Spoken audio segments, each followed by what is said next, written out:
Interest rate کے بڑھنے سے بارونگ کم ہو جائے گی، لیکن انٹرسٹ ریٹ کے بڑھنے سے سیونگ تو بڑھے گی نا.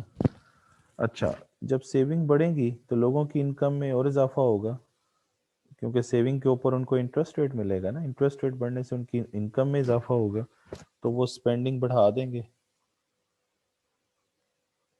اچھا، دوسری طرف یہ ہے کہ جب بورونگ کم ہو جائے گی، بورونگ جب کم ہوگی تو اس کے نتیجے میں اسمال بزنسز جو ہیں وہ بند ہونا شروع ہو جائیں گے، کیونکہ انہوں نے تو بزنس نے تو پیسے لے کے کام کرنا تھا نا بینکوں سے. اس کے نتیجے میں جب اسمال بزنسز بند ہوں گے تو لوگ بے روزگار ہوں گے، تو الٹیمیٹلی ان کی انکم کم ہوگی، تو یعنی انکم کم ہوگی تو وہ اسپینڈنگ بھی کیا کریں گے، کم کر دیں گے. یہ ہے کہ ایک طرف تو انٹرسٹ ریٹ کے بڑھنے کا افیکٹ یہ ہے کہ اسپینڈنگ بڑھ رہی ہے، لیکن دوسرا افیکٹ یہ آ رہا ہے کہ اسپینڈنگ کم ہو رہی ہے. تو اس لیے کوئی پتہ نہیں چل رہا کہ انٹرسٹ ریٹ کے بڑھنے سے اسپینڈنگ بڑھے گی یا کم ہو جائے گی.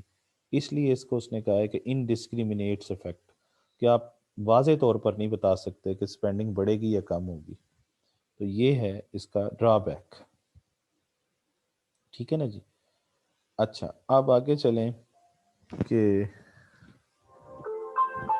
Exchange rate as a target of monetary policy. میں نے آپ کو بتایا تھا کہ ایکسچینج کے جو مانیٹری پالیسی ہے اس کے جو انٹرمیڈیٹ ویریبلس ہوتے ہیں ان میں انٹرسٹ ریٹ بھی شامل ہے، منی سپلائی بھی شامل ہے، ایکسچینج ریٹ بھی شامل ہے اور کریڈٹ بھی شامل ہے. تو پہلے ہم نے انٹرسٹ ریٹ کو دیکھا ہے، اب ہم ایکسچینج ریٹ کو دیکھ رہے ہیں یہاں پہ، اور ایکسچینج ریٹ کو ایز اے ٹارگیٹ دیکھ رہے ہیں. ٹھیک ہے نا جی، ایکسچینج ریٹ کو ایز اے ٹارگیٹ دیکھ رہے ہیں. اچھا، اب یہ چیز سمجھیے کہ ایکسچینج ریٹ کے کم ہونے کے نتیجے میں اگر ہم ایکسچینج ریٹ کو کم کرتے ہیں، ایکسچینج ریٹ جب کم ہوگا تو اس کا نتیجہ کیا نکلے گا؟ اس کا نتیجہ یہ نکلے گا کہ آپ کی جو ایکسپورٹس کی قیمتیں ہیں وہ کم ہو جائیں گی، لیکن امپورٹ کی جو پرائسز ہیں وہ بڑھ جائیں گی. یہ بات میں نے پہلے سمجھائی ہوئی ہے. جب ایکسپورٹ کی قیمتیں کم ہوں گی تو اس کے نتیجے میں ڈیمانڈ ایکسپورٹس کی کیا ہوگی، بڑھ جائے گی، اور امپورٹ مہنگی ہونے کی وجہ سے ڈیمانڈ فار امپورٹ کیا ہو جائے گی، کم ہو جائے گی. اور الٹیمیٹلی ان دونوں چیزوں کے نتیجے میں آپ کی جب ایکسپورٹس بڑھیں گی اور امپورٹ کم ہوگی تو ایگریگیٹ ڈیمانڈ آپ کے ملک کی بڑھ جائے گی. ایگریگیٹ ڈیمانڈ، کیونکہ ایگریگیٹ ڈیمانڈ جو ہے وہ ہے سی، آئی، جی اور ایکس، یہ چار اس کے کمپوننٹس ہیں نا مین.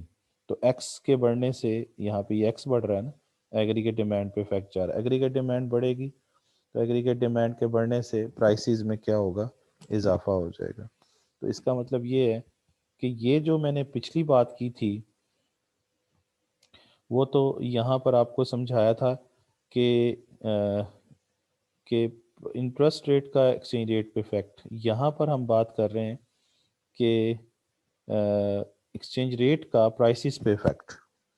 تو اس کا مطلب یہ ہے کہ پرائس جو ہے، price is a function of exchange rate, meaning that کہ امپیکٹ آف ایکسچینج ریٹ ہم دیکھ رہے ہیں، impact of exchange rate on prices, اور وہ کیا آ رہا ہے، نیگیٹو ہے. امپیکٹ آف ایکسچینج ریٹ، یہ دیکھیں کہ اگر ایکسچینج ریٹ جو ہے وہ کم ہو جاتا ہے تو پرائسز میں کیا ہوگا، اضافہ. تو نیگیٹو ریلیشن شپ ہے. ٹھیک ہے نا جی. تو میننگ دیٹ کہ اگر ایکسچینج ریٹ کم ہوگا تو پرائسز بڑھ جائیں گی، اور اگر ایکسچینج ریٹ بڑھے گا تو پرائسز کیا ہو جائیں گی، کم ہو جائیں گی. تو یہ نیگیٹو ریلیشن شپ ہے ایکسچینج ریٹ اور پرائسز کا. اور یہ اس کی سٹوری جو میں نے نیچے سمجھا دی. مطلب کہ اگر اسی طرح سے الٹ کر کے دیکھ لیں کہ ایکسچینج ریٹ کو بڑھا دیں گے تو اس کے ایکسچینج ریٹ کے بڑھانے کے نتیجے میں آپ کی ایکسپورٹ کی پرائسز کیا ہو جائیں گی، بڑھ جائیں گی، اور امپورٹ کی پرائسز کیا ہو جائیں گی، کم ہو جائیں گی. اور اس کا نتیجہ کیا نکلے گا، جب ایکسپورٹ مہنگی ہوگی تو ڈیمانڈ فار ایکسپورٹ کم ہو جائے گی، لیکن امپورٹ سستی ہونے کے نتیجے میں امپورٹ کی ڈیمانڈ میں اضافہ ہو جائے گا. تو الٹیمیٹلی جب ایکسپورٹ میں کمی آئے گی تو ایگریگیٹ ڈیمانڈ کم ہو جائے گی اور پرائسز بھی کیا ہو جائیں گی, کم ہو جائیں گی.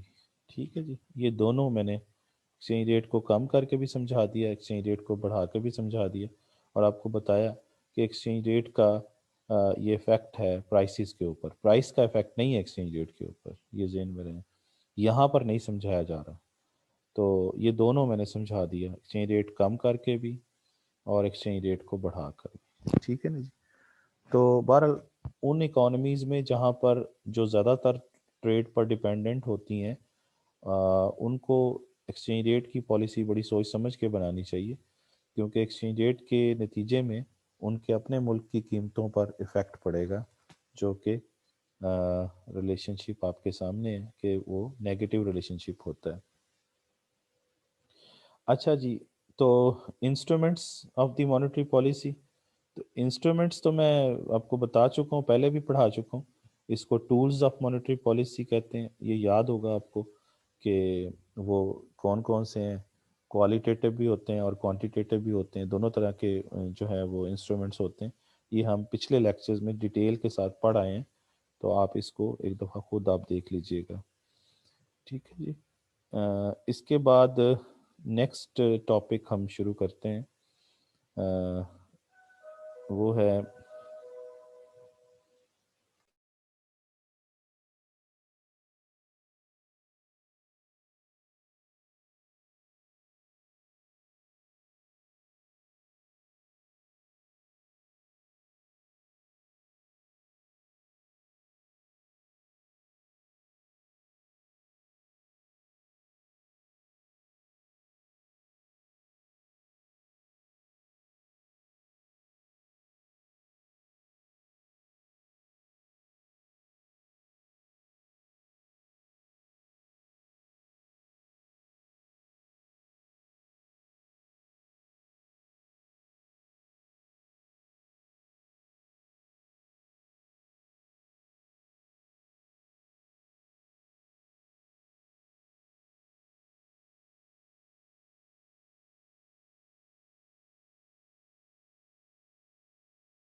جی.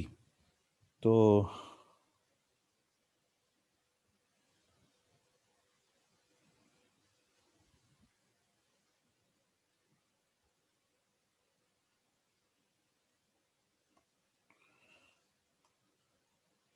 جی, تو اس چیپٹر کا جو لاسٹ کوشچن ہے وہ پڑھ لیتے ہیں, that is supply side policies.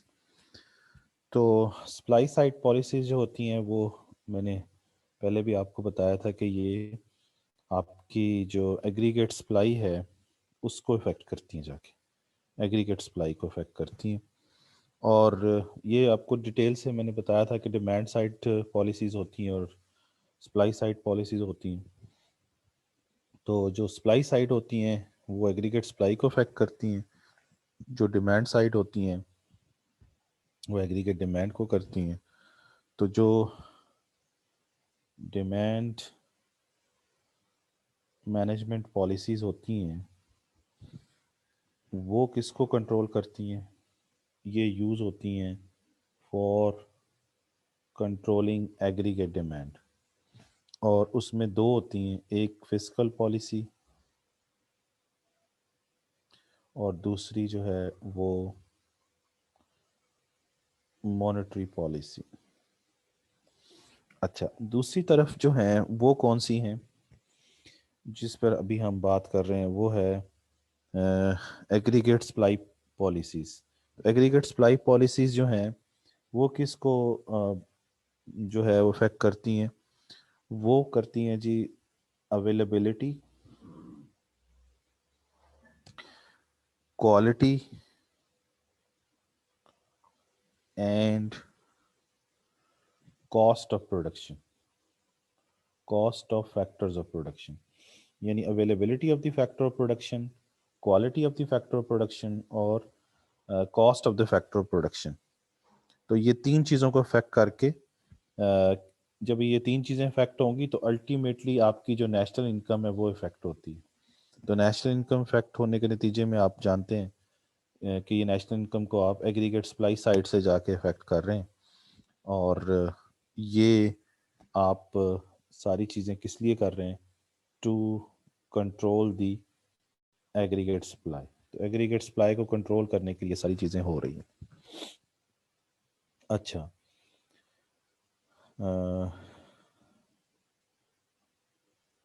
Next کیا ہے؟ نیکسٹ یہ ہے کہ یہ ایک صفحہ ہے اس میں کہ سپلائی سائڈ، جو سپلائی سائڈ اکنامکس ہے وہ کیا شو کر رہی ہے؟ وہ یہ بتا رہی ہے آپ کو کہ supply side economics defined as an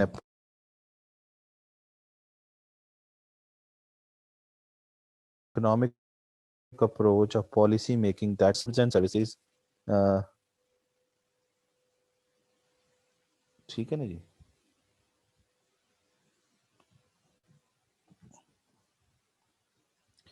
یہ اس میں 1 2 3 4 5 پوائنٹس ہیں جو بڑے امپورٹنٹ ہیں۔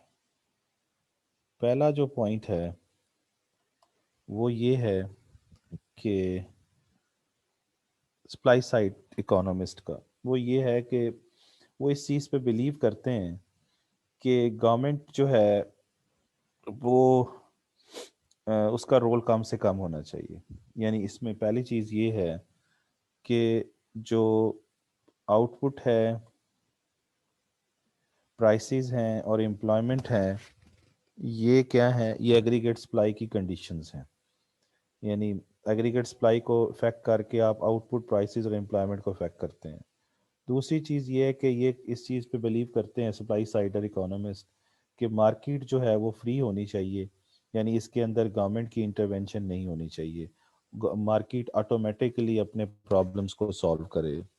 تیسری چیز یہ کہتے ہیں کہ لیبر مارکیٹ کے اندر بھی گورنمنٹ انٹرونشن نہ کرے، اور ویجز جو ہیں وہ اپ اینڈ ڈاؤن دونوں طرف فلیکسیبل ہونی چاہیے، اور اس میں لیبر یونین اور ٹریڈ یونینز کا کوئی رول نہیں ہونا چاہیے، کیونکہ اگر ٹریڈ یونین یا لیبر یونین کا رول ہوگا تو وہ پھر ہائی ویجز کو ڈیمانڈ کریں گی، اور وہ ہائی ویجز کے اوپر جو فرمز ہیں وہ ان کو جابس پرووائڈ نہیں کریں گی، جس کے نتیجے میں ان امپلائمنٹ ہو سکتی ہے۔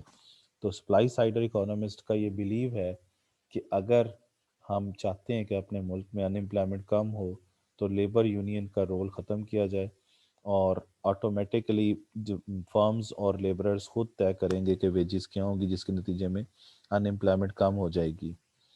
اور اگلی بات یہ کہتے ہیں کہ جو ڈائریکٹ ٹیکسیشن ہے وہ بھی ختم ہونی چاہیے، کیونکہ جب آپ کسی کی انکم پر ٹیکس لگاتے ہیں یا کسی کے پروفٹ پر ٹیکس لگاتے ہیں یا کسی کی پراپرٹی پر ٹیکس لگاتے ہیں تو اس کے نتیجے میں اس کی جو انکم ہے وہ ظاہر سی بات ہے کم ہوتی ہے، اور وہ ایک ڈس انسینٹیو ایفیکٹ آتا ہے، اور وہ لوگ کام کرنا بند کر دیتے ہیں، کیونکہ وہ سمجھتے ہیں کہ گورنمنٹ کو ایک بہت میجر شیئر ہمیں ٹیکس کی صورت میں دینا پڑتا ہے۔ تو وہ کہتے ہیں ٹیکسیشن نہیں ہونی چاہیے، ایگریگیٹ سپلائی سائڈر اکانومسٹ یہ کہتے ہیں. ان آل یہ سمجھتے ہیں کہ رول جو گورنمنٹ کا ہے وہ کم سے کم ہونا چاہیے اور لمیٹڈ ہونا چاہیے تاکہ اکانومی آٹومیٹکلی ٹھیک ہو سکے. تو ان کے جو مین پلرز ہیں وہ اس چیز پہ فوکس کرتے ہیں کہ گورنمنٹ ایکسپینڈیچر جو ہیں وہ کم ہونے چاہیے، کیونکہ ریڈکشن ان گورنمنٹ ایکسپینڈیچر جو ہے وہ ایکچولی اس کا مطلب یہ ہے کہ آپ پرائیویٹ سیکٹر کو زیادہ انوالو پھر کر سکیں گے. اگر گورنمنٹ خود ایکسپینڈیچر کرنا شروع کر دے گی تو پھر پرائیویٹ سیکٹر ڈسکریج ہوتا ہے. تو اس لیے گورنمنٹ کو چاہیے کہ وہ ایکسپینڈیچر کم سے کم کرے تاکہ پرائیویٹ سیکٹر سامنے آئے اور وہ ایکسپینڈیچر کرے. نمبر 2 وہ یہ کہتے ہیں کہ گورنمنٹ کو چاہیے کہ ٹیکسز کم کر دے. نمبر 3 یہ کہتے ہیں کہ جو لیبر مارکیٹ ہے اس کے اندر فلیکسیبلٹی ہونی چاہیے، اس میں یونین کا رول نہیں ہونا چاہیے، منیمم ویج لا بھی نہیں ہونا چاہیے. پھر یہ کہتے ہیں کہ کمپٹیشن جو ہے وہ بڑھنا چاہیے، اور اس کے لیے یہ ہے کہ گورنمنٹ جو ہے وہ ریگولیشن کرنا بند کرے، اس کو ڈی ریگولیٹ کر دے. یعنی گورنمنٹ کا کردار یہ گورنمنٹ کے بالکل رول کے خلاف ہے، یعنی گورنمنٹ اکانومی میں کوئی رول پلے نہ کرے، سپلائی سائڈر جو ہیں. اور پھر یہ کہتے ہیں کہ ایکسچینج کنٹرول بھی ختم کیے جائیں. ظاہر سی بات ہے وہ بھی گورنمنٹ کرے گی کہ ایکسچینج ریٹ کو اوپر سیٹ کر دے گی یا نیچے سیٹ کرے گی ایکویلبریم ایکسچینج ریٹ سے. تو اس لیے ایکچولی یہ اس چیز پہ بلیو کرتے ہیں کہ گورنمنٹ کا بالکل رول نہیں ہونا چاہیے. اب اس کی جو مزید سٹوری ہے وہ میں آپ کو ڈائیگرام سے سمجھا دیتا ہوں کہ کیا کہتے ہیں. یہ چونکہ سپلائی سائڈر ہیں تو یہ سپلائی سائڈ کو زیادہ فوکس کر رہے ہیں.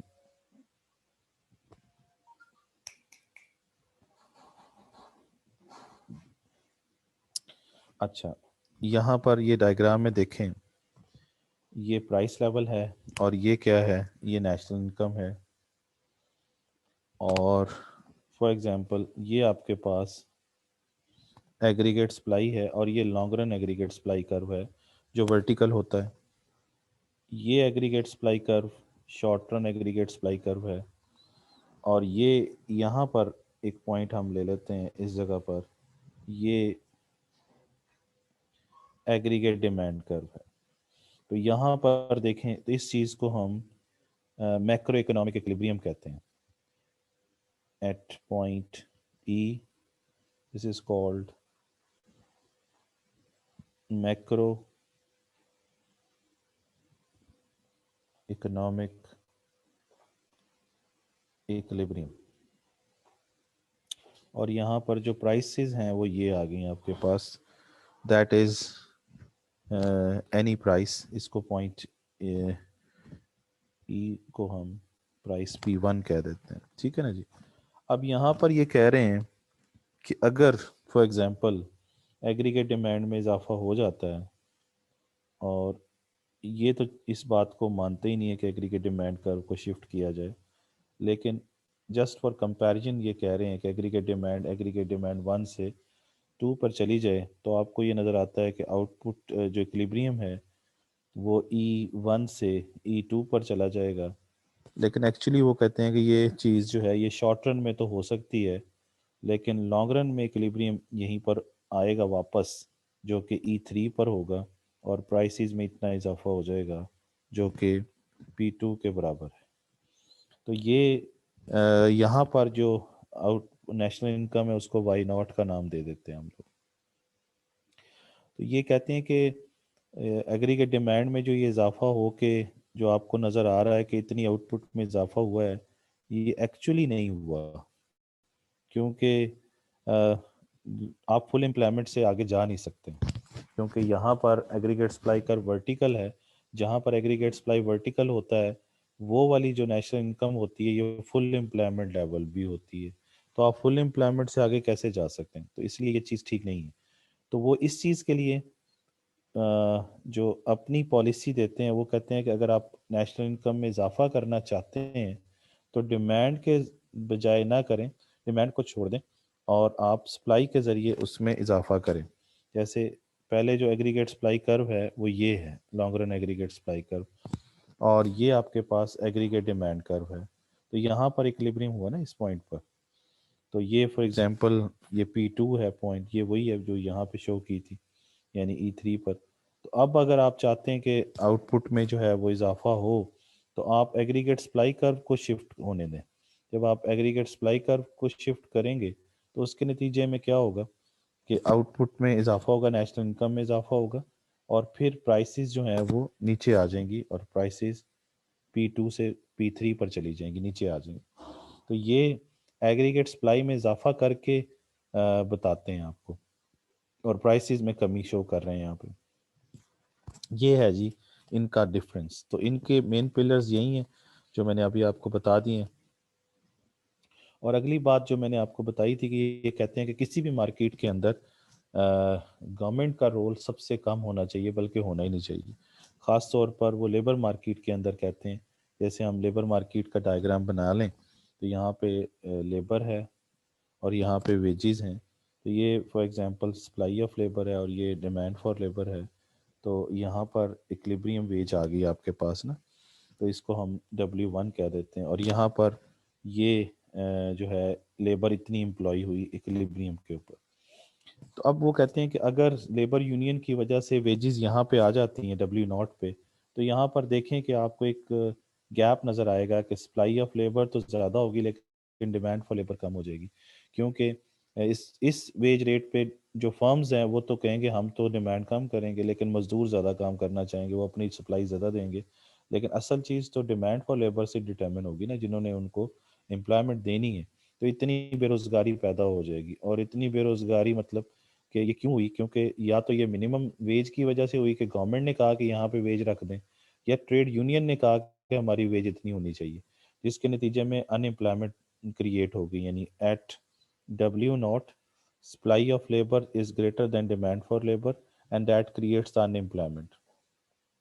تو ان امپلائمنٹ بڑھے گی تو اس کا مطلب یہ ہے کہ اس کے نتیجے میں آؤٹ پٹ میں کیا ہو جائے گی؟ کمی آ جائے گی، اور آؤٹ پٹ میں کمی کے نتیجے میں پرائسز بڑھ جائیں گی. تو یہ وہ کہتے ہیں کہ اس کو ریجڈ نہ کریں، اس کو فکس نہ کریں، بلکہ جب یہ اس کو فلیکسیبل رکھیں گے تو آٹومیٹکلی دوبارہ ایکلیبریم یہاں پہ ہو جائے گا اس جگہ پر، اور یہ ان امپلائمنٹ جو ہے وہ ختم ہو جائے گی. ٹھیک ہو گیا جی. تو یہ سپلائی سائڈ والوں کی پالیسیز تھیں. تو یہاں تک چیزیں ہمیں سمجھ آ گئیں. باقی ان شاء اللہ تعالیٰ نیکسٹ لیکچر میں پڑھتے ہیں. یہ چیپٹر ختم ہو گیا. Thank you very much and اللہ حافظ.